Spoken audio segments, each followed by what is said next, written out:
Namaste, everybody.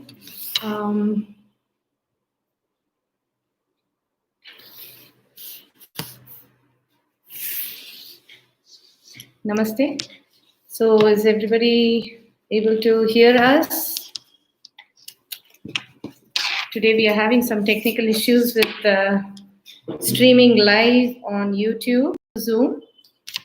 So, we are trying to find a way to stream.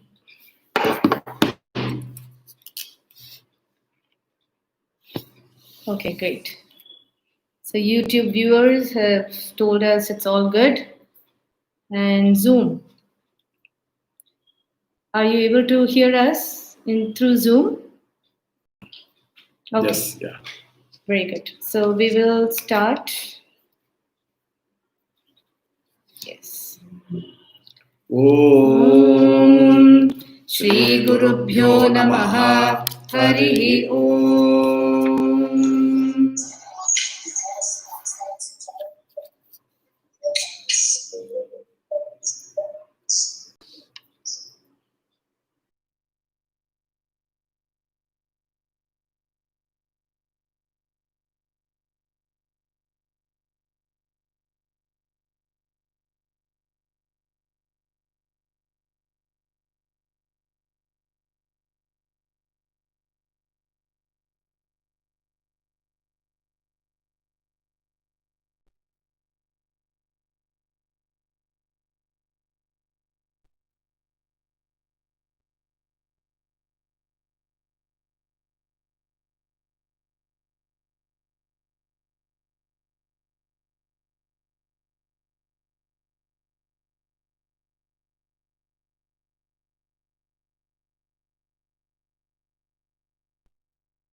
Varadaham suragana varam yanmanasechata.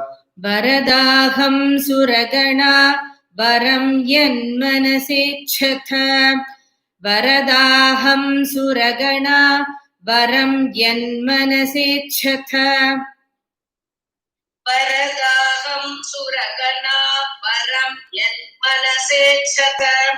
Varadaham suragana varam yanmanasechata. Tam vrinadhvam prayachami. Tam vrinadhvam prayachami. Tam vrinadhvam prayachami. Tam vrinadhvam prayachami. Tam vrinadhvam prayachami. Jagatamupakarakam. Jagatamupakarakam. Jagatamupakarakam. Jagatamupakarakam. Jagatamupakarakam. Tam vrinadhvam prayachami jagatamupakarakam. Tam vrinadhvam prayachami jagatamupakarakam. Tam vrinadhvam prayachami jagatamupakarakam. Tam vrinadhvam prayachami jagatamupakarakam. Tam vrinadhvam prayachami jagatamupakarakam. Deva uchuhu. Deva vuchuhu. Deva vuchuhu. Sarva badha prashamanam. Sarva badha prashamanam. Sarva badha prashamanam. Sarva badha prashamanam. Sarva badha prashamanam. Trilokyasya akhileshwari. Trilokyasya akhileshwari. Trilokyasya akhileshwari. Trilokyasya akhileshwari. Trilokyasya akhileshwari. Ye सर्वाबाधा प्रशमनं त्रैलोक्यस्याखिलेश्वरी सर्वबाधा प्रशमनं त्रैलोक्यस्याखिलेश्वरी सर्वबाधा प्रशमनं त्रैलोक्यस्याखिलेश्वरी सर्वबाधा प्रशमनं त्रैलोक्यस्याखिलेश्वरी सर्वबाधा प्रशमनं त्रैलोक्यस्याखिलेश्वरी. So Trilokyasya and Akhileshwari, we are combining as Trilokyasyakhileshwari. Evameva tvaya karya एवमेव त्वया कार्य एवमेव त्वया कार्य एवमेव त्वया कार्य एवमेव त्वया कार्य Masmadvairivinashanam मस्मद्वैरिविनाशनम् मस्मद्वैरिविनाशनम् मस्मद्वैरिविनाशनम् Evameva tvaya karyamasmadvairivinashanam एवमेव त्वया कार्यमस्मद्वैरिविनाशनम् एवमेव त्वया कार्यमस्मद्वैरिविनाशनम् एवमेव त्वया कार्यमस्मद्वैरिविनाशनम् एवमेव त्वया कार्यमस्मद्वैरिविनाशनम्. So Karyam and Asmad, we are combining as Karyam Asmad Vairi. Devyuvacha देव्युवाच देव्युवाच Vaivasvatentare Prapte वैवस्वतेऽन्तरे प्राप्ते वैवस्वतेऽन्तरे प्राप्ते वैवस्वतेऽन्तरे प्राप्ते वैवस्वतेऽन्तरे प्राप्ते अष्टाविंशतिमे युगे अष्टाविंशतिमे युगे अष्टाविंशतिमे युगे अष्टाविंशतिमे युगे अष्टाविंशतिमे युगे वैवस्वतेन्तरे प्राप्ते अष्टाविंशतिमे युगे वैवस्वतेऽन्तरे प्राप्ते अष्टाविंशतिमे युगे वैवस्वतेऽन्तरे प्राप्ते अष्टाविंशतिमे युगे वैवस्वतेऽन्तरे प्राप्ते अष्टाविंशतिमे युगे वैवस्वतेऽन्तरे प्राप्ते अष्टाविंशतिमे युगे शुम्भो निशुम्भश्चैवान्या शुम्भो निशुम्भश्चैवान्या शुम्भो निशुम्भश्चैवान्या शुम्भो निशुम्भश्चैवान्या शुम्भो निशुम्भश्चैवान्या उत्पत्स्येते महासुरौ उत्पत्स्येते महासुरौ उत्पत्स्येते महासुरौ उत्पत्स्येते महासुरौ उत्पत्स्येते महासुरौ शुम्भो निशुम्भश्चैवान्या उत्पत्स्येते महासुरौ शुम्भो निशुम्भश्चैवान्या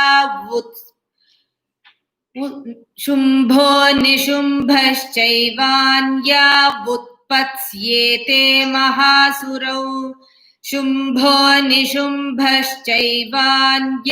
उत्पत्स्येते महासुरौ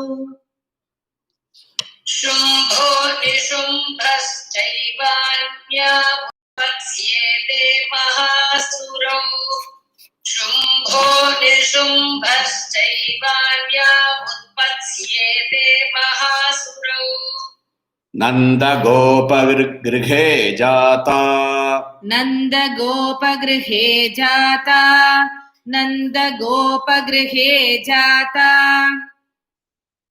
नन्दगोपगृहे जाता नन्दगोपगृहे जाता यशोदा गर्भसम्भवा यशोदा गर्भसम्भवा यशोदा गर्भसम्भवा यशोदा गर्भसम्भवा यशोदा गर्भसम्भवा नन्दगोपगृहे जाता यशोदा गर्भसम्भवा नन्दगोपगृहे जाता यशोदा गर्भसम्भवा नन्दगोपगृहे जाता यशोदा गर्भसम्भवा नन्दगोपगृहे जाता Yashoda गर्भसम्भवा नन्दगोपगृहे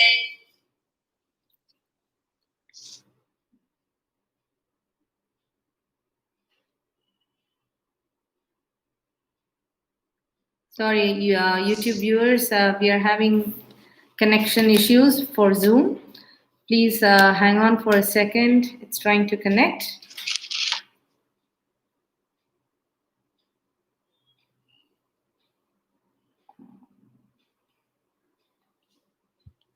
There's some issue going on with Zoom today. Hopefully, we are able to connect back. Yeah. So can you just repeat Shakti? Shakti is back. Oh, it's sound. Yeah. Sorry, we lost connection. Can you just repeat the Nanda Gopa Grihe Jata? नन्दगोपगृहे जाता full name. Yes. नन्दगोपगृहे जाता यशोदा गर्भसम्भवा नन्दगोपगृहे जाता यशोदा गर्भसम्भवा ततस्तौ नाशयिष्यामि ततस्तौ नाशयिष्यामि ततस्तौ नाशयिष्यामि ततस्तौ नाशयिष्यामि ततस्तौ नाशयिष्यामि विन्ध्याचलनिवासिनी विन्ध्याचलनिवासिनी विन्ध्याचलनिवासिनी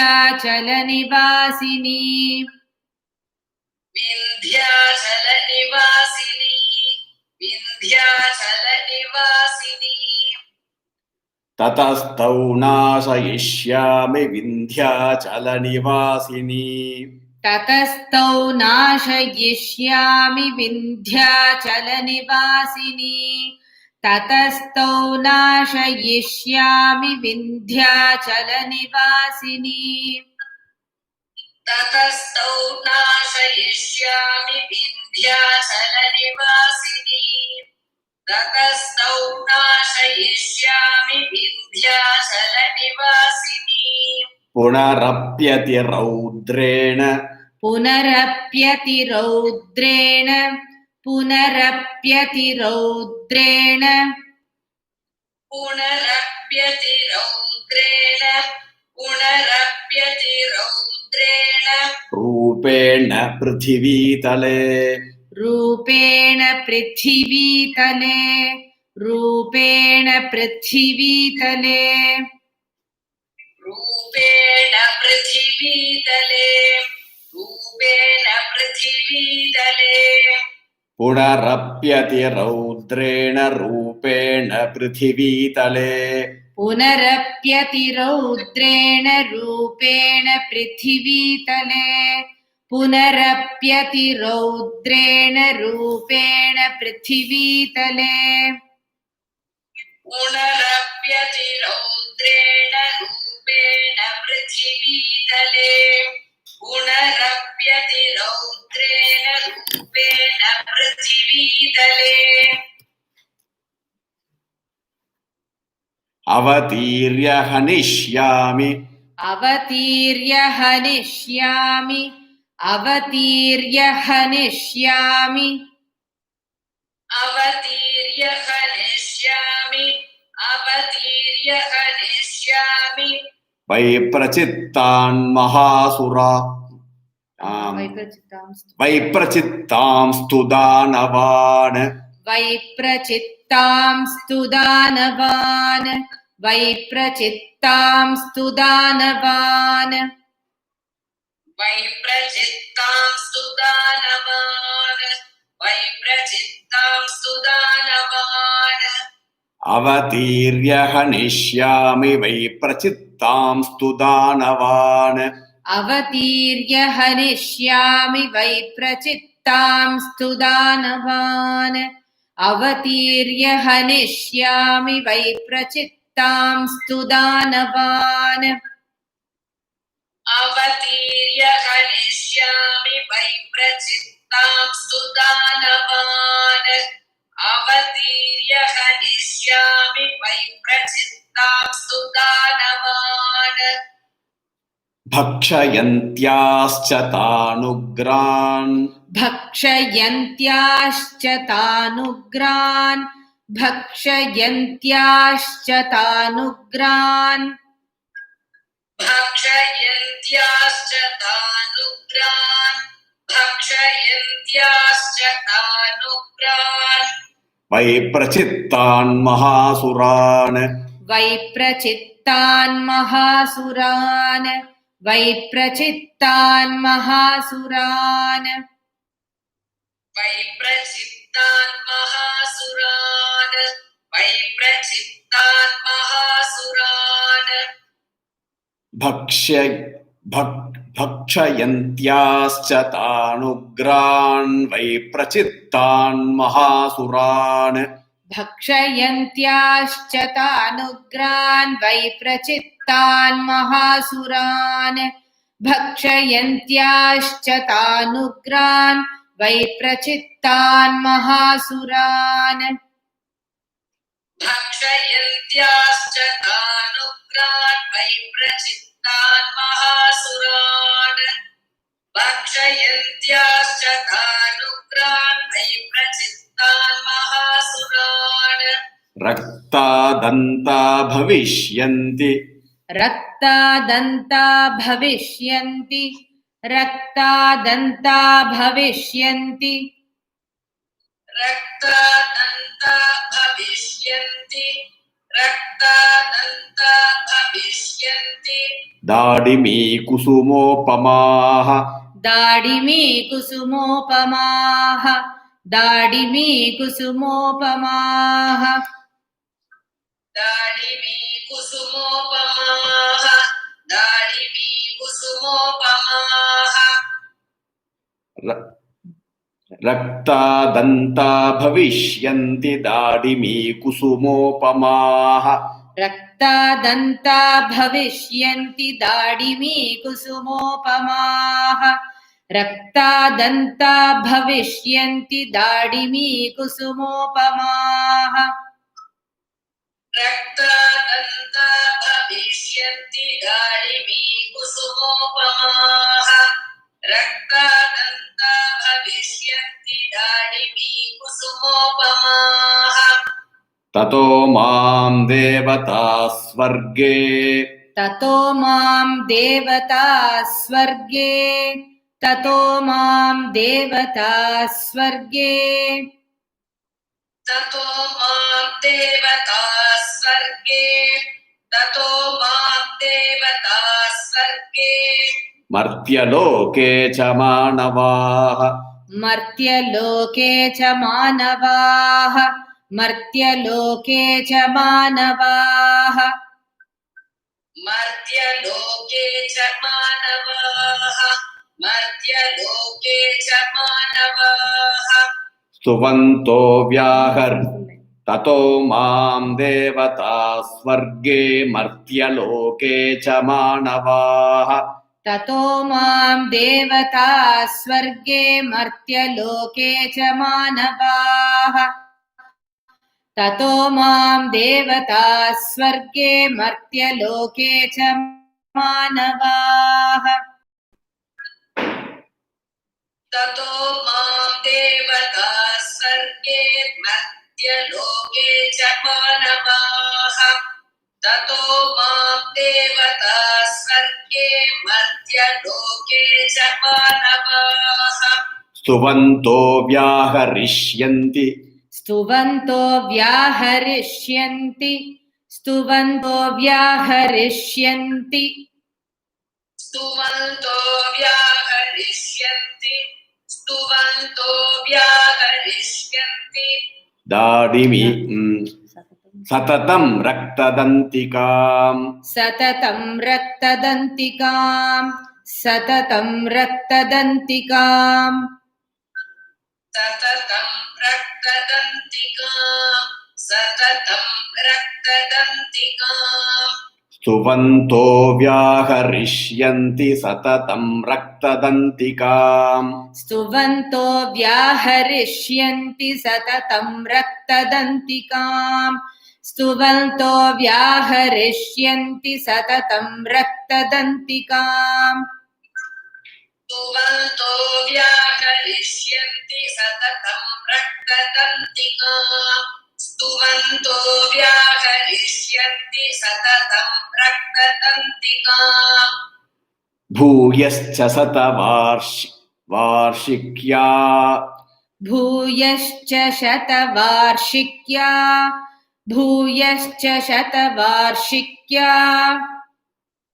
भूयश्च शतवार्षिक्या भूयश्च शतवार्षिक्या मनावृष्ट्या मनम्भसि मनावृष्ट्या मनम्भसि मनावृष्ट्या मनम्भसि मनावृष्ट्या मनम्भसि मनावृष्ट्या मनम्भसि भूयश्च शतवार्षिक्या मनावृष्ट्या मनम्भसि भूयश्च शतवार्षिक्या मनावृष्ट्या मनम्भसि भूयश्च शतवार्षिक्या मनावृष्ट्या मनम्भसि भूयश्च शतवार्षिक्या मनावृष्ट्या मनम्भसि भूयश्च शतवार्षिक्या मनावृष्ट्या मनम्भसि So भूयश्च शतवार्षिक्याम् अनावृष्ट्या we are combining as शतवार्षिक्याम् अनावृष्ट्या मनम्भसि. So that for the starting bha and then manambhasi, both are the hard mahaprana bha. मुनिभिः संस्तुता भूमौ मुनिभिः संस्तुता भूमौ मुनिभिः संस्तुता भूमौ मुनिभिः संस्तुता भूमौ मुनिभिः संस्तुता भूमौ संभविष्याम्ययो निजा संभविष्याम्ययो निजा संभविष्याम्ययो निजा संभविष्याम्ययो निजा संभविष्याम्ययो निजा मुनिभिः संस्तुता भूमौ संभविष्याम्ययो निजा मुनिभिः संस्तुता भूमौ संभविष्याम्ययो निजा मुनिभिः संस्तुता भूमौ संभविष्याम्ययो निजा मुनिभिः संस्तुता भूमौ संभविष्याम्ययो निजा मुनिभिः संस्तुता भूमौ संभविष्याम्ययो निजा. So sambhavishyami and ayonija. Sambhavishyamyayonija. Tatashratena netranam.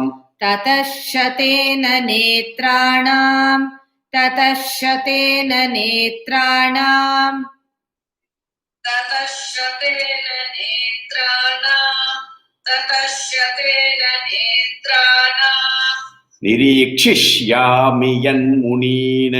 निरीक्षिष्यामि यन्मुनीन् निरीक्षिष्यामि यन्मुनीन् निरीक्षिष्यामि यन्मुनीन् निरीक्षिष्यामि यन्मुनीन् ततः शतेन नेत्राणां निरीक्षिष्यामि यन्मुनीन् ततः शतेन नेत्राणां निरीक्षिष्यामि यन्मुनीन् ततः शतेन नेत्राणां निरीक्षिष्यामि यन्मुनीन् ततः शतेन नेत्राणां निरीक्षिष्यामि यन्मुनीन् ततः शतेन नेत्राणां निरीक्षिष्यामि यन्मुनीन् कीर्तयिष्यन्ति मनुजाः कीर्तयिष्यन्ति मनुजाः कीर्तयिष्यन्ति मनुजाः कीर्तयिष्यन्ति मनुजाः कीर्तयिष्यन्ति मनुजाः शताक्षीमिति मां ततः शताक्षीमिति मां ततः शताक्षीमिति मां ततः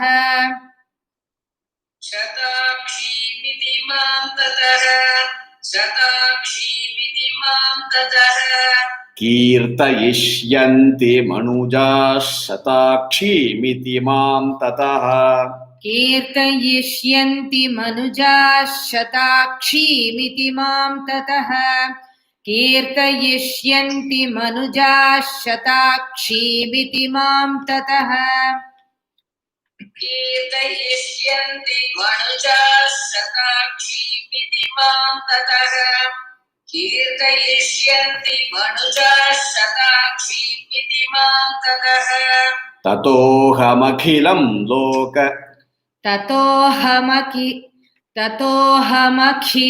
लोक ततोऽहमखिलं लोक ततोऽहमखिलं लोक ततोऽहमखिलं लोक आत्मदेहसमुद्भवैः मात्मदेहसमुद्भवैः मात्मदेहसमुद्भवैः मात्मदेहसमुद्भवैः मात्मदेहसमुद्भवैः ततोऽहमखिलं लोकमात्मदेहसमुद्भवैः ततोऽहमखिलं लोकमात्मदेहसमुद्भवैः ततोऽहमखिलं लोकमात्मदेहसमुद्भवैः ततोऽहमखिलं लोकमात्मदेहसमुद्भवैः ततोऽहमखिलं लोकमात्मदेहसमुद्भवैः So lokam and atma, we are joining us lokamatmadeha bharishyami surashakai भरिष्यामि सुराशाकै भरिष्यामि सुराशाकै भरिष्यामि सुराशाकै भरिष्यामि सुराशाकै ravrishteh pranadharakaiः रावृष्टेः प्राणधारकैः रावृष्टेः प्राणधारकैः रावृष्टेः प्राणधारकैः रावृष्टेः प्राणधारकैः bharishyami surashakai pranadharakaiः भरिष्यामि सुराशाकैरावृष्टेः प्राणधारकैः भरिष्यामि सुराशाकैरावृष्टेः प्राणधारकैः भरिष्यामि सुराशाकैरावृष्टेः प्राणधारकैः भरिष्यामि सुराशाकैरावृष्टेः प्राणधारकैः शाकैः आवृष्टेः शाकैरावृष्टेः शाकं भरीति विख्यातिम् शाकम्भरीति विख्यातिं शाकम्भरीति विख्यातिं शाकम्भरीति विख्यातिम् शाकम्भरीति विख्यातिम् तदा यास्याम्यहं भुवि तदा यास्याम्यहं भुवि तदा यास्याम्यहं भुवि तदा यास्याम्यहं भुवि तदा यास्याम्यहं भुवि शाकम्भरीति विख्यातिं तदा यास्याम्यहं भुवि शाकम्भरीति विख्यातिं तदा यास्याम्यहं भुवि शाकम्भरीति विख्यातिं तदा यास्याम्यहं भुवि शाकम्भरीति विख्यातिम् तदा यास्याम्यहं भुवि शाकम्भरीति विख्यातिम् तदा यास्याम्यहं भुवि तत्रैव च वधिष्यामि तत्रैव च वधिष्यामि तत्रैव च वधिष्यामि तत्रैव च वधिष्यामि तत्रैव च वधिष्यामि दुर्गमाख्यं महासुरम् दुर्गमाख्यं महासुरं दुर्गमाख्यं महासुरं दुर्गमाख्यं महासुरं दुर्गमाख्यं महासुरं तत्रैव च वधिष्यामि दुर्गमाख्यं महासुरम् तत्रैव च वधिष्यामि दुर्गमाख्यं महासुरं तत्रैव च वधिष्यामि दुर्गमाख्यं महासुरम् तत्रैव च वधिष्यामि दुर्गमाख्यं महासुरं तत्रैव च वधिष्यामि दुर्गमाख्यं महासुरम् दुर्गादेवीति विख्यातम् दुर्गादेवीति विख्यातं दुर्गादेवीति विख्यातं दुर्गादेवीति विख्यातम् दुर्गादेवीति विख्यातम् तन्मे नाम भविष्यति तन्मे नाम भविष्यति तन्मे नाम भविष्यति तन्मे नाम भविष्यति तन्मे नाम भविष्यति दुर्गादेवीति विख्यातं तन्मे नाम भविष्यति दुर्गादेवीति विख्यातं तन्मे नाम भविष्यति दुर्गादेवीति विख्यातं तन्मे नाम भविष्यति दुर्गादेवीति विख्यातं तन्मे नाम भविष्यति दुर्गादेवीति विख्यातं तन्मे नाम भविष्यति पुनश्चाहं यदा भीमम् पुनश्चाहं यदा भीमं पुनश्चाहं यदा भीमं पुनश्चाहं यदा भीमं पुनश्चाहं यदा भीमं रूपं कृत्वा हिमाचले रूपं कृत्वा हिमाचले रूपं कृत्वा हिमाचले रूपं कृत्वा हिमाचले रूपं कृत्वा हिमाचले पुनश्चाहं यदा भीमं रूपं कृत्वा हिमाचले पुनश्चाहं यदा भीमं रूपं कृत्वा हिमाचले पुनश्चाहं यदा भीमं रूपं कृत्वा हिमाचले पुनश्चाहं यदा भीमं रूपं कृत्वा हिमाचले पुनश्चाहं यदा भीमं रूपं कृत्वा हिमाचले रक्षांसि भक्षयिष्यामि रक्षांसि भक्षयिष्यामि रक्षांसि भक्षयिष्यामि रक्षांसि भक्षयिष्यामि रक्षांसि भक्षयिष्यामि मुनीनां त्राणकारणात् मुनीनां त्राणकारणात् मुनीनां त्राणकारणात् मुनीनां त्राणकारणात् मुनीनां त्राणकारणात् रक्षांसि भक्षयिष्यामि मुनीनां त्राणकारणात् रक्षांसि भक्षयिष्यामि मुनीनां त्राणकारणात् रक्षांसि भक्षयिष्यामि मुनीनां त्राणकारणात् रक्षांसि भक्षयिष्यामि मुनीनां त्राणकारणात् रक्षांसि भक्षयिष्यामि मुनीनां त्राणकारणात् तदा मां मुनयः सर्वे तदा मां मुनयः सर्वे तदा मां मुनयः सर्वे तदा मां मुनयः सर्वे तदा मां मुनयः सर्वे स्तोष्यन्त्यानम्रमूर्तयः स्तोष्यन्त्यानम्रमूर्तयः स्तोष्यन्त्यानम्रमूर्तयः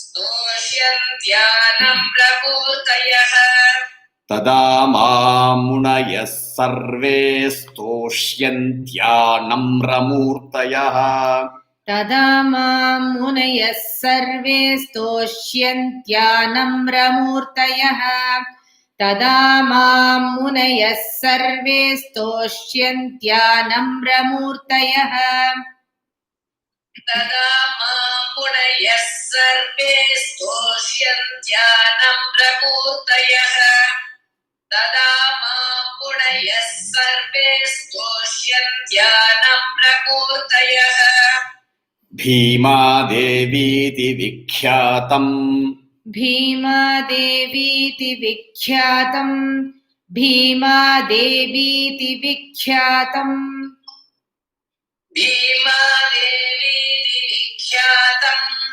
भीमादेवीति विख्यातम् तन्मे नाम भविष्यति तन्मे नाम भविष्यति तन्मे नाम भविष्यति तन्मे नाम भविष्यति तन्मे नाम भविष्यति भीमादेवीति विख्यातं तन्मे नाम भविष्यति भीमादेवीति विख्यातं तन्मे नाम भविष्यति भीमादेवीति विख्यातं तन्मे नाम भविष्यति भीमादेवीति विख्यातं तन्मे नाम भविष्यति भीमादेवीति विख्यातं तन्मे नाम भविष्यति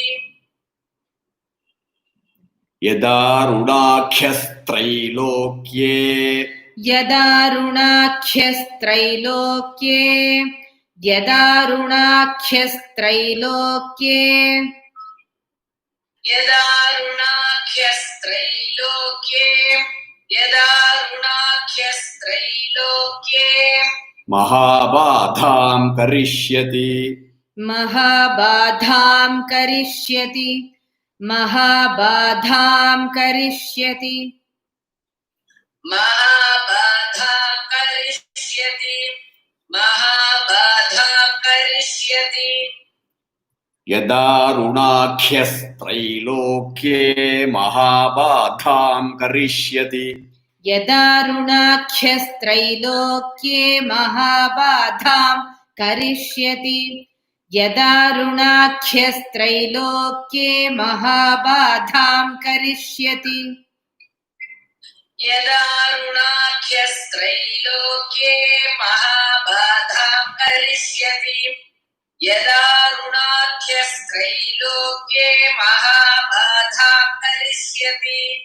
तदाहं भ्रामरं रूपं तदाहं भ्रामरं रूपं तदाहं भ्रामरं रूपं तदाहं भ्रामरं रूपं तदाहं भ्रामरं रूपं कृत्वा संख्येय षट्पदम् कृत्वा संख्येय षट्पदम् कृत्वा संख्येय षट्पदम् कृत्वा संख्येय षट्पदं कृत्वा संख्येय षट्पदम् त्रैलोक्यस्य हितार्थाय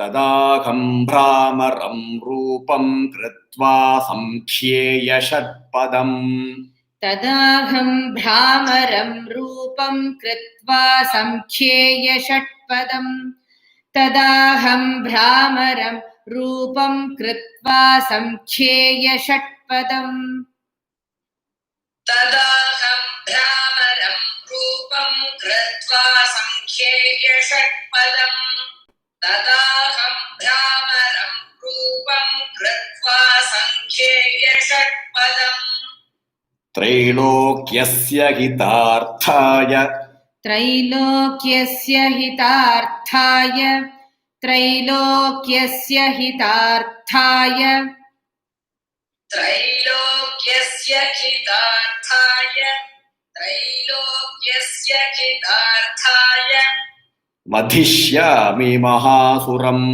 वधिष्यामि महासुरम् वधिष्यामि महासुरम् वधिष्यामि महासुरम् वधिष्यामि महासुरम् त्रैलोक्यस्य हितार्थाय वधिष्यामि महासुरम् त्रैलोक्यस्य हितार्थाय वधिष्यामि महासुरम् त्रैलोक्यस्य हितार्थाय वधिष्यामि महासुरम् त्रैलोक्यस्य हितार्थाय वधिष्यामि महासुरम् त्रैलोक्यस्य हितार्थाय वधिष्यामि महासुरम् भ्रामरीति च मां लोकास् भ्रामरीति च मां लोकास् भ्रामरीति च मां लोकास् भ्रामरीति च मां लोकास् भ्रामरीति च मां लोकास् तदा स्तोष्यन्ति सर्वतः तदा स्तोष्यन्ति सर्वतः तदा स्तोष्यन्ति सर्वतः तदा स्तोष्यन्ति सर्वतः तदा स्तोष्यन्ति सर्वतः भ्रामरीति च मां लोकास्तदा स्तोष्यन्ति सर्वतः भ्रामरीति च मां लोकास्तदा स्तोष्यन्ति सर्वतः भ्रामरीति च मां लोकास्तदा स्तोष्यन्ति सर्वतः भ्रामरीति च मां लोकास्तदा स्तोष्यन्ति सर्वतः भ्रामरीति च मां लोकास्तदा स्तोष्यन्ति सर्वतः इत्थं यदा यदा बाधा इत्थं यदा यदा बाधा इत्थं यदा यदा बाधा इत्थं यदा यदा बाधा इत्थं यदा यदा बाधा दानवोत्था भविष्यति दानवोत्था भविष्यति दानवोत्था भविष्यति दानवोत्था भविष्यति दानवोत्था भविष्यति इत्थं यदा यदा बाधा Itham yada. Full end. Itham yada yada badha danavotha. Yada badha danavotha bhavishyati. Itham yada yada badha danavotha bhavishyati. Yada yada badha danavotha bhavishyati. Itham yada yada badha danavotha bhavishyati. Itham, so that is tha. Yada yada badha, that is the fourth tha. Danavotha, again it is not tha, it is tha. Danavotha bhavishyati. Tada tadavatiryaaham. Tada tadavatiryaham. Tada tadavatiryaham. Tada tadavatiryaham. Tada tadavatiryaham. Karishyam yari sankshayam. Karishyam yari samkshayam. Karishyam yari samkshayam. Karishyam yari samkshayam. Karishyam yari samkshayam. Tada tadavatiryaham. Karishyam yari samkshayam. Tada tadavatiryaham. Karishyam yari samkshayam. Tada tadavatiryaham. Karishyam yari samkshayam. Tada tadavatiryaham yari samkshayam. Tada tadavatiryaham karishyam yari samkshayam. Om. So we will do a full chanting of the 11th chapter. Yeah, and also I will give a brief about this chapter. Yeah. Okay. At the Very, end. very, Yeah. Okay, so Shakti. Yeah. Thank you. Thank you, Shakti. So we will start with the 11th chapter, full chanting.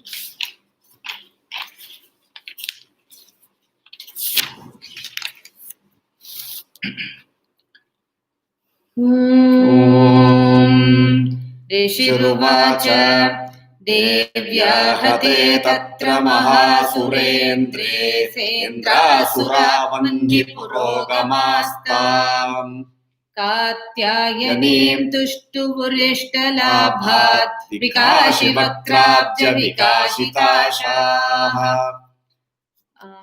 Just wait for some. Sorry, YouTube viewers, again we lost connection in Zoom. So just give us 1 minute while it is connecting and then we will restart from, there are about 160 students from watching through Zoom. So we don't want to disappoint them. Please hang on for a second. And as soon as it connects, we will.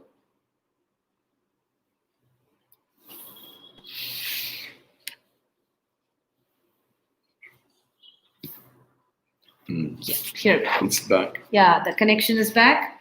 So we will again start from the first verse of 11th chapter.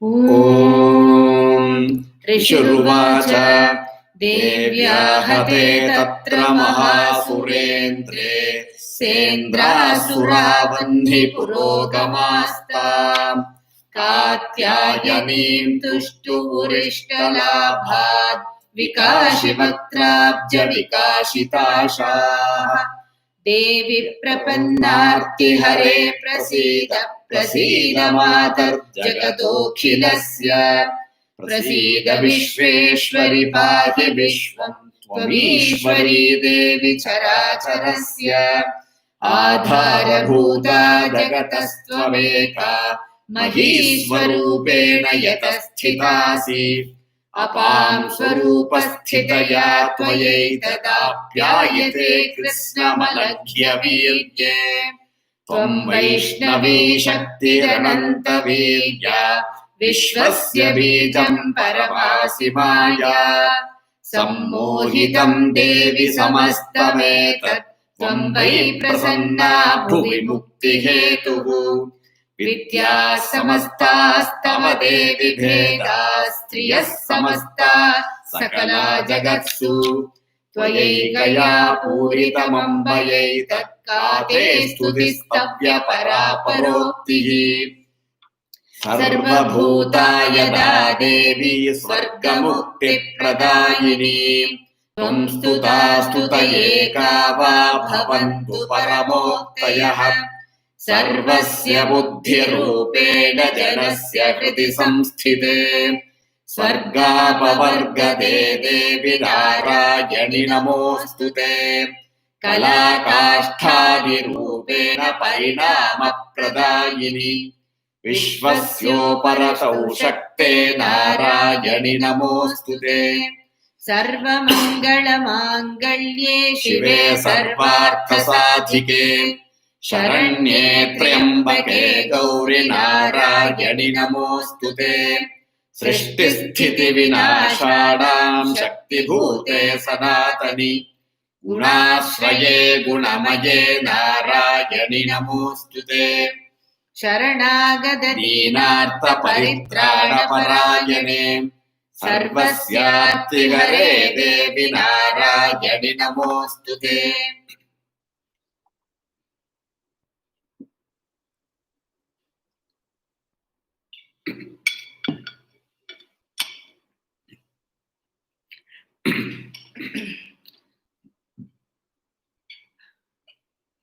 हंसयुक्त विमानस्थे Brahmani रूपधारिणी कौशाम्भः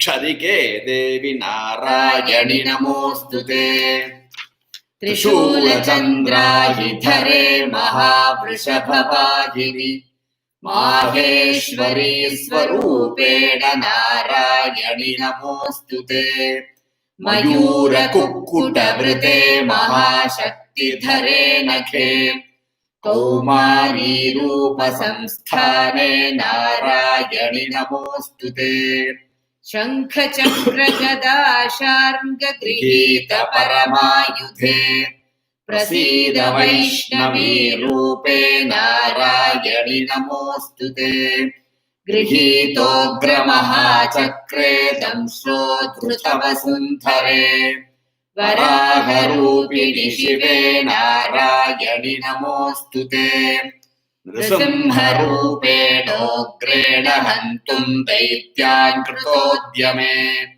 त्रैलोक्यत्राणसहिते नारायणि नमोऽस्तु ते किरीटिनि महावज्रे सहस्रनयनोज्ज्वले वृत्रप्राणहरे चैन्द्रि नारायणि नमोऽस्तु ते शिवदूते स्वरूपेण हतदैत्यमहाबले घोररूपे महारावे नारायणि नमोऽस्तु ते दंष्ट्राकरालवदने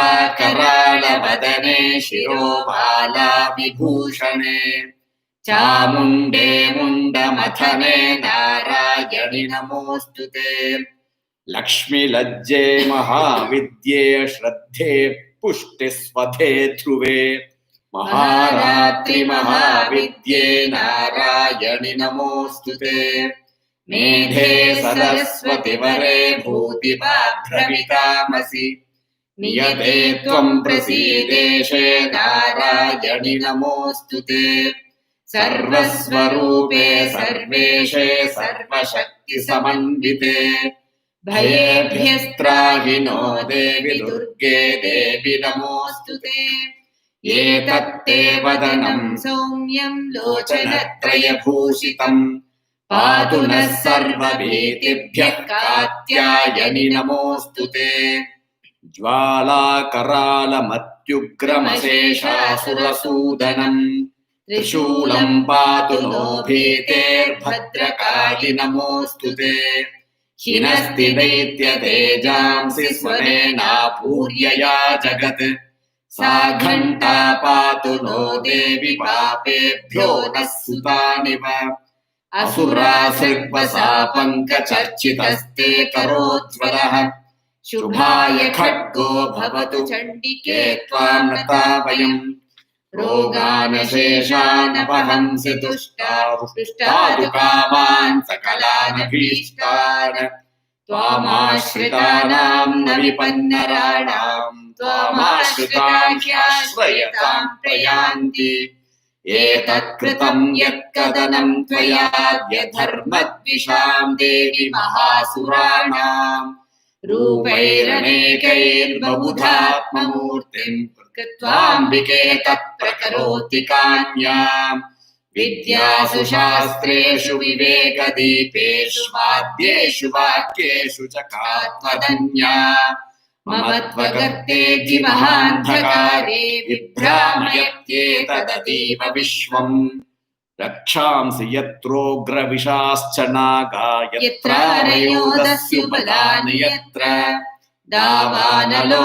यत्र तथाधिमध्ये तत्र स्थिता त्वं परिपासि विश्वम् विश्वेश्वरि त्वं परिपासि विश्वं विश्वात्मिका धारयसीति विश्वं विश्वेशवन्द्या भवती भवन्ति विश्वाश्रया ये त्वयि भक्तिनम्राः देवि प्रसीद परिपालय नो ऋधीतेर्नित्यं यथा सुरवदाधुनैव सद्यः पापानि सर्वजगतां प्रशमं नयाशूत्पातपाकजनितांश्च महोपसर्गान् प्रणतानां प्रसीद त्वं देवि विश्वार्तिहारिणि त्रैलोक्यवासिनामेभ्ये लोकानां वरदा भव देव्युवाच वरदाहं सुरगणा वरं यन्मनसेच्छत तं वृणध्वं प्रयच्छामि जगतामुपकारकम् देवावूचुः सर्वा बाधा प्रशमनं त्रैलोक्यस्याखिलेश्वरी एवमेव त्वया कार्यमस्मद्वैरिविनाशनम् देव्युवाच वैवस्वतेऽन्तरे प्राप्ते अष्टाविंशतिमे युगे शुम्भो निशुम्भश्चैवान्यावुत्पत्स्येते महासुरौ नन्दगोपगृहे जाता यशोदा गर्भसम्भवा ततस्तौ नाशयिष्यामि विन्ध्याचलनिवासिनी पुनरप्यतिरौद्रेण रूपेण पृथिवीतरे अवतीर्य हनिष्यामि वै प्रचित्तांस्तु दानवान् भक्षयन्त्याश्चतानुग्रान् वै प्रचित्तान् महासुरान् रक्तादन्ता भविष्यन्ति दाडिमे कुसुमोपमाः ततो मां देवता स्वर्गे मर्त्यलोके च मानवाः स्तुवन्तो व्याहरिष्यन्ति सततं रक्तदन्तिकाम् भूयश्च शतवार्षिक्यामनावृष्ट्यामनम्भसि मुनिभिः संस्तुता भूमौ सम्भविष्यामि योनिजा ततः शतेन नेत्राणां निरीक्षिष्यामि यन्मुनीन् कीर्तयिष्यन्ति मनुजा शताक्षीमिति मां ततः ततोऽहमखिलं लोकमात्मदेहसमुद्भवैः भरिष्यामि सुराशाकैरावृष्टैः प्राणधारकैः शाकम्भरीति विख्यातिं तदा यास्याम्यहं भुवि तत्रैव च वधिष्यामि दुर्गमाख्यं महासुरम् दुर्गादेवीति विख्यातं तन्मे नाम भविष्यति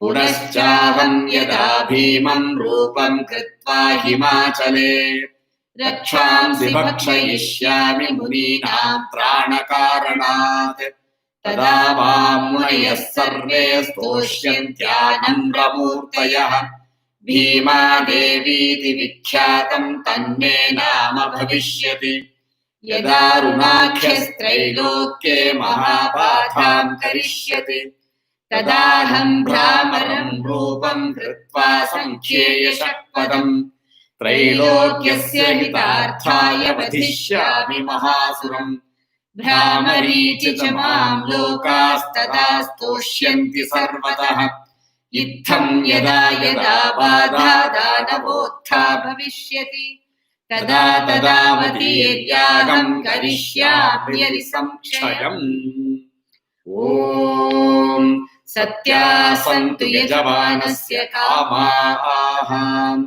Namo Devyai Mahadevyai Shivajai Satatam Namaha. Namah Prakrityai Bhadrayai Niyata Pranatasmatam. Sangajai Sayudhajai Saparivarajai Sarvatmikajai Sarvanarayanyai Namaha. So this completes the 11th chapter. This is also called the Narayani Stuti. You see in this 11th chapter, Narayani Namostute. Narayani is the Naraha Ayanaha, the one, the leader. Here Narayani is the feminine. She leads all of us, Narayani. In this 11th chapter, this happens just after the Shumbhasura Vadha, where all the rishis, the devas, they are all praising the highest ultimate Chandika Mahalakshmi. And in the first few verses, she is praised as in everything. When we see this world, they are saying, you are this world. Wherever there is water, you are in that form of water. You are the life principle. You are the cause for the moha. Again, she is the mohanashini as well as the moha karanam. She gives the maya.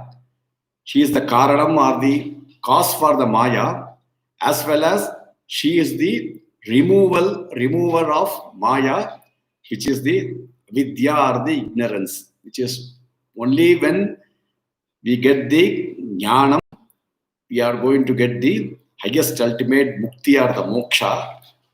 Here she is praised as that bhuvi mukti hetuhu. So she is in the bhuvi, in this world, who, for the emancipation of the human souls, she is the cause.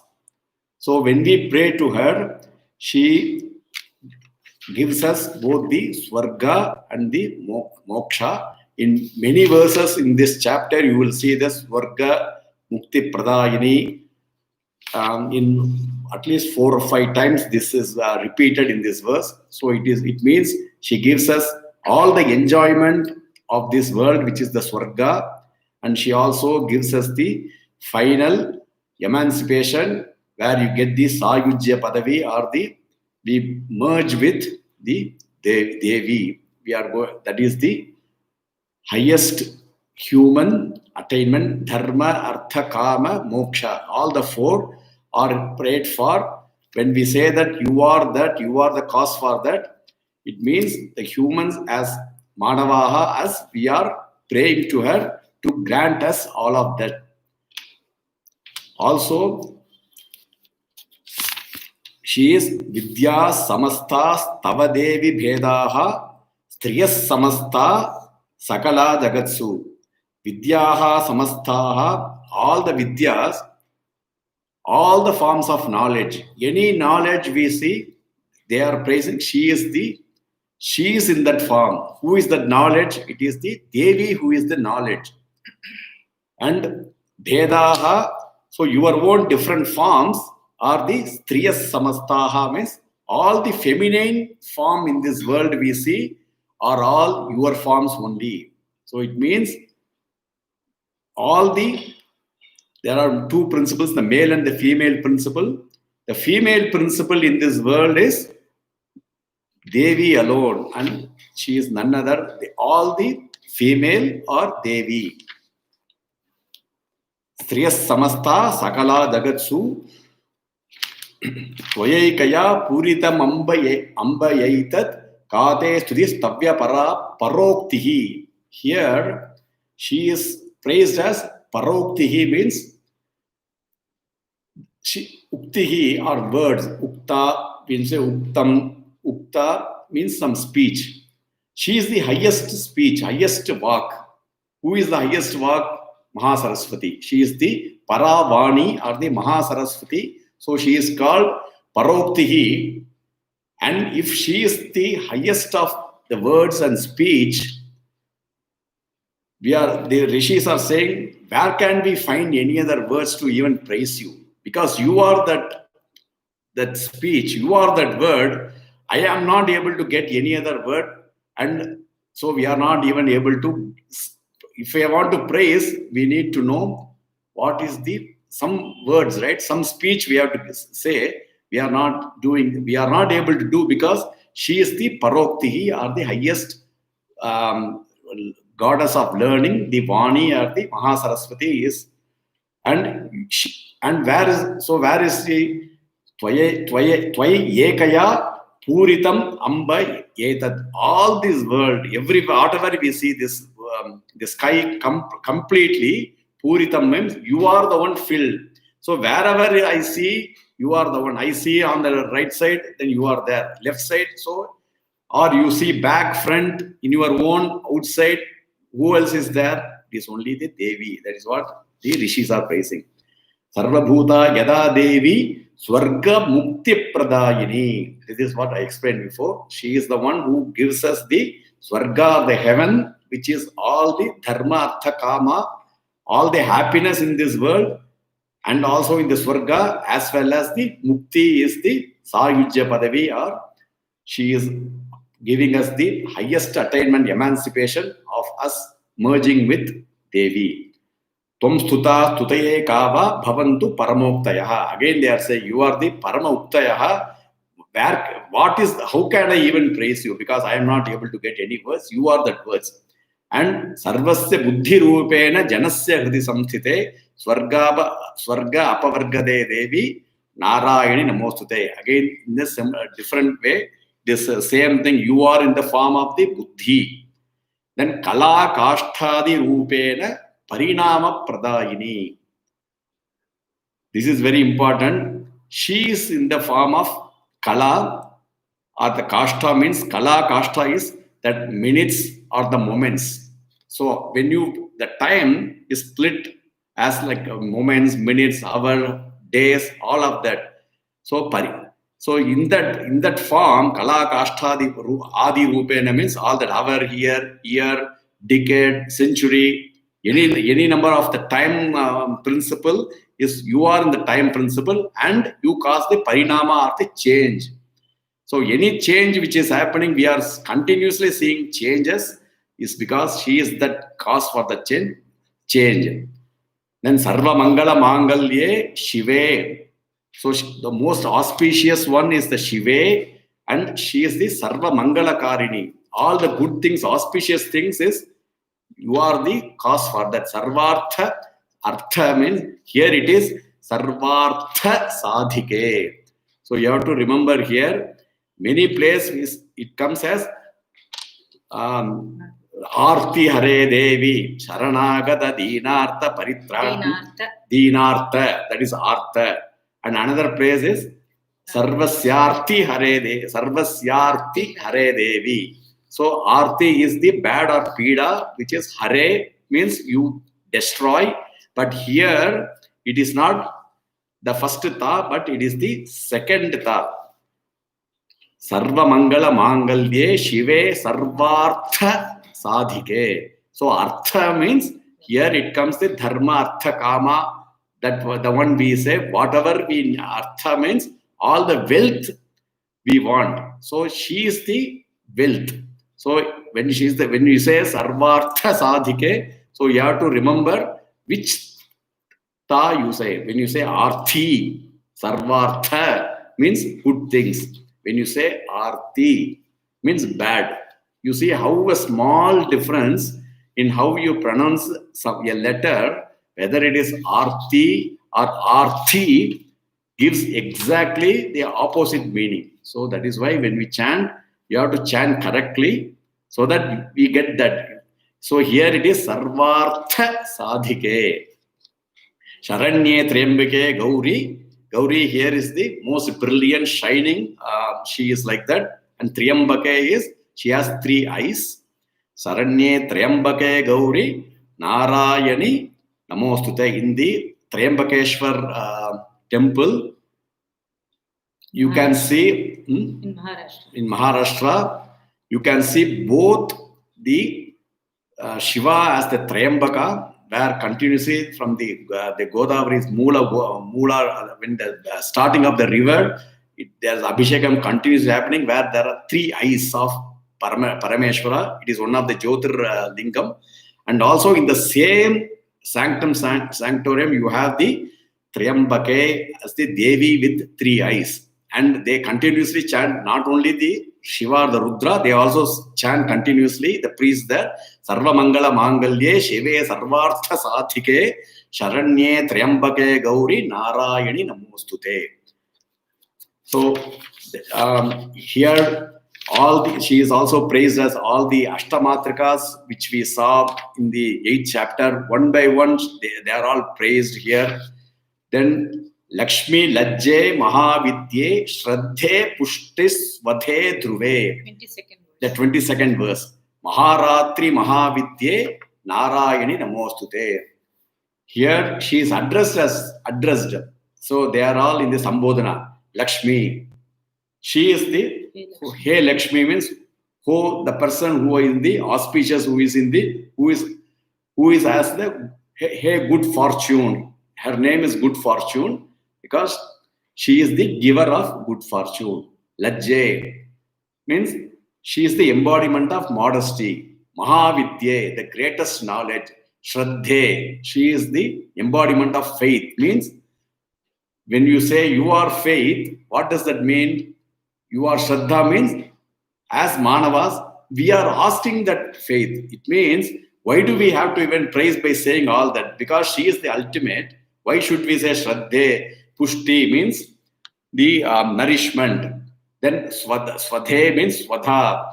When you do the Pitru Tarpanam and any when we do for the oblations to the ancestors, we always use the word Swadha. So it is Swadhe. You are that when they are the Pitru or our ancestors are satisfied because of you. That is why he says is Swadhe. Then Dhruve means the one who is rooted or strongly fixed in one, the Dhruva Nakshatra. So she is the Dhruva.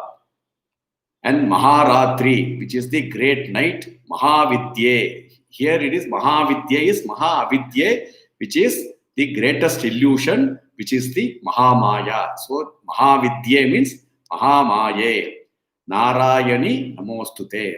So when you say all that, the meaning here, the way you have to say is, you are praising her in this, meaning you are wanting that. When you say Lakshmi or good fortune means, you are seeking good fortune. You are seeking the greatest knowledge. You are seeking, because when you get the knowledge, immediately you should not get the ahambhava or the pride in yourself. So you need the modesty. So you need the lajje. Then shraddhe. Only if you have the modesty, you will get the shraddha. Then only you can get the pushti. Then only swadha means you get the blessings of the ancestors. Then dhruve means you are strongly rooted in your principles, so that the goal like bhagirata prayatna, whatever you want you have to have the strength to achieve your goals. Then Mahavidye, then she will remove the greatest ignorance of Mahamaya and give us the moksha. Because only when the avidya is avidya mula nashaya, only when the avidya is taken out from us, we can get the highest. And this is where the Guru, you do the prayer to the Guru to remove all the avidya and give us the highest emancipation. Medhe Saraswati Vare, again Medhe Saraswati, because these are all the Saraswati which we explained here. This 11th chapter is the Mahasaraswati is being praised here in so many different ways. And not only that, here Etatte Vadanam Somyam Lochanatre Bhushitam. Now we are saying who should protect. Now say you have such beautiful face, just your face alone is sufficient to protect us. Then Trishulam Paturo Bhiter Bhadrakal Namostute. You don't even have to take the trouble of protecting. You have the Shula, the trident, Trishula. Let the Trishula protect. It is your Ayudha. You keep that Ayudha that can protect. Then Saghanta Patuno Bhite, Pape Sa Patuno Devi. And the bell you have, that is why when you go to a temple, you ring that bell. The sound of that bell alone is sufficient to protect us. Then Shubhaya Khadgo Bhavatu. Then the sword you have in your hand, let that protect. Then Vidyasu Shastreshu Viveka Deepeshu Adyeshu Vakyeshu Cha Katvadanya. So here it is a very important verse here. The 31st verse here. Vidyasu Shastreshu Viveka Deepeshu Adyeshu Vakyeshu Cha Katvadanya Mamatva Garteti Mahandhakare Vibhramayatyeta Dativa Vishwam. Here we are saying, who are you? Vidyasu. All that Vidya, you are in that form of that. You are the abode. You are that, all the Vidya.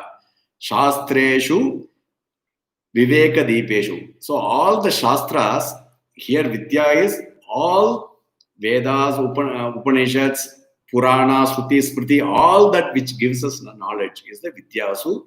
Shastreshu Viveka Deepeshu. Even when you read all the scriptures, if you don't get the correct meaning, means you don't have the Viveka. And she is in that form of the Viveka or the discriminatory power to get the correct meaning out of it. And Viveka Deepeshu and Adyeshu Vakyeshu. Adyeshu Vakyeshu means, Adya means the first one, the first Vakya. So what is the first Adyeshu Vakyeshu means? The Vedas. And here in the 4th chapter, we say, Medhasi Devi Vidita Khila Shastra Sara Durgasi Durga Bhavasagara Naurasanga. That is in the 4th chapter of Devi Mahatmyam. So here we are saying that Akhila. So Medha, what is it? Medhasi Devi Vidita Akhila. So the Medha Devi, who is the Medha Devi? The Mahasaraswati. So what is that Bijam for her? Mahasaraswati is the Aim Bijam.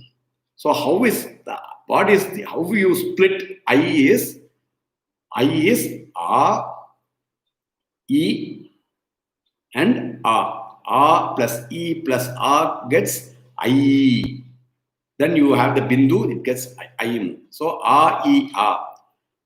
So here, Adyeshu Vakya. So when she says Akhila, Medhasi Devi Vidita Akhila Shastra Sara, Akhila. So that's the vowel in that letter Akhila. That is the vowel. Ki, Ki is Ik. Ik has a vowel E. So Ik plus E is Ki. So the vowel there is E. Then La. What is the vowel? Il plus A. So the vowel is A. So just taking the vowels there, you get, when you say Akhila, you get A, E, A. So what are those A, E, A? So the first letter of the Adyeshu Vakyeshu says, what is the first letter of that Veda? Is Agnimi Le Purohitam Yajnasya Deva Mritvijam Hotaram Mrittadhatamam. So Agni. So what is that? That is the Rig Veda. It means she is Rig Veda.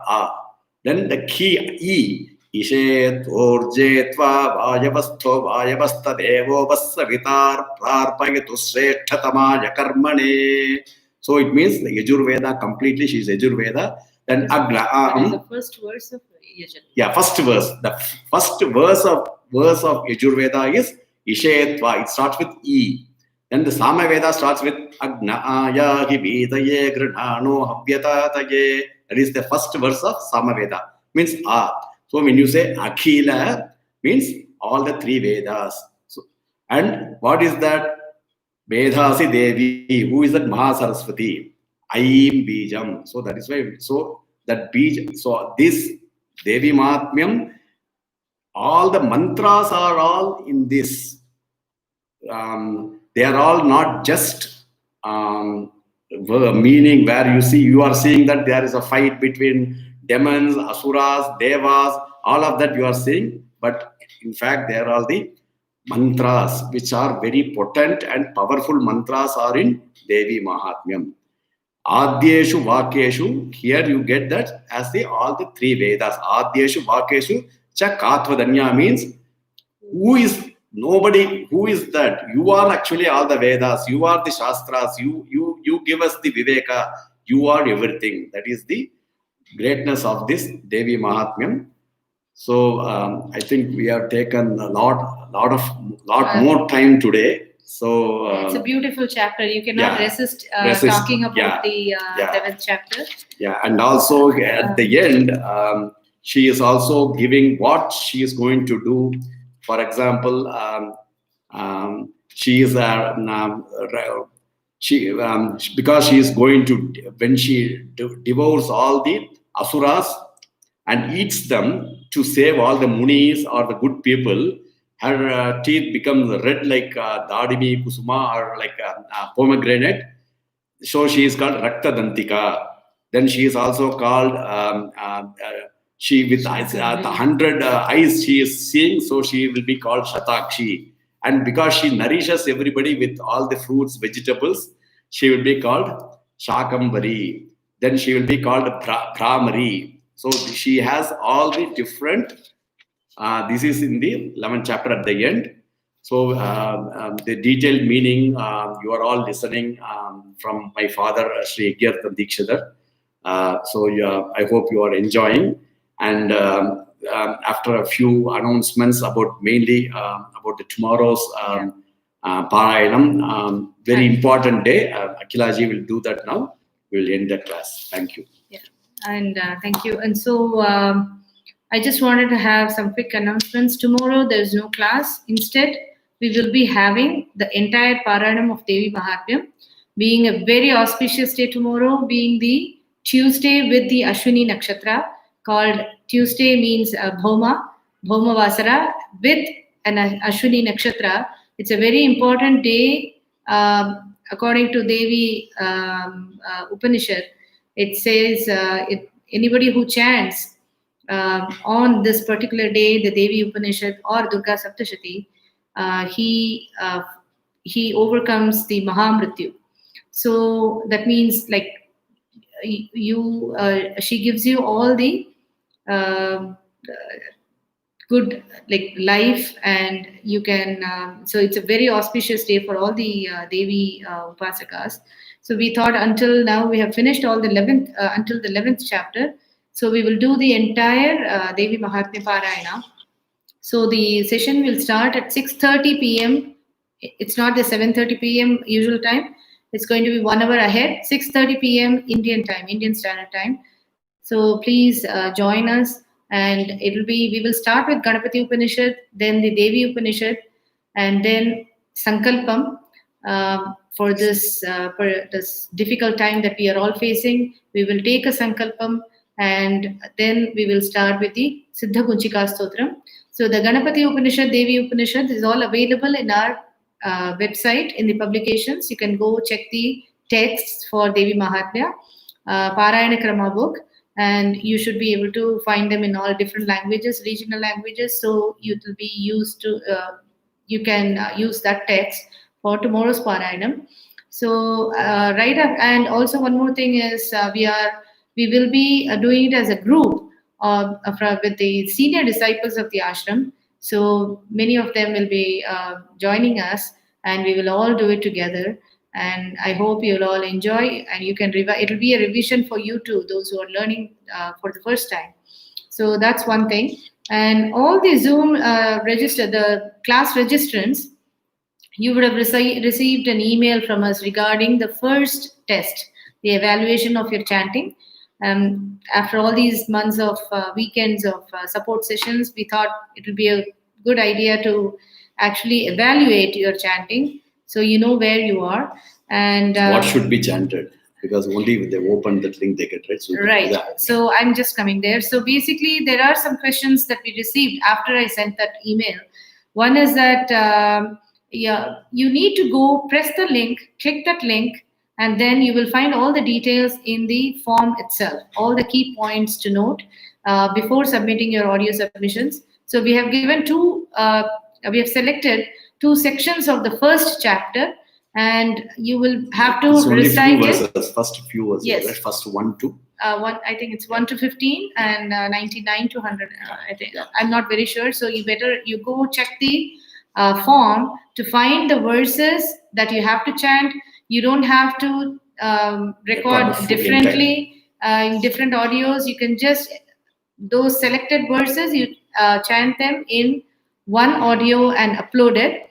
Mind you, it's only one submission per person, so better practice well and do all your homework and then submit. Once you submit, you will not be able to resubmit. Total time wouldn't be more than 3 minutes. Yeah, more than 3 minutes. It will be 2 or 3 minutes. Yeah. And the speed, you could we are expecting a moderate speed, not very fast, not very slow.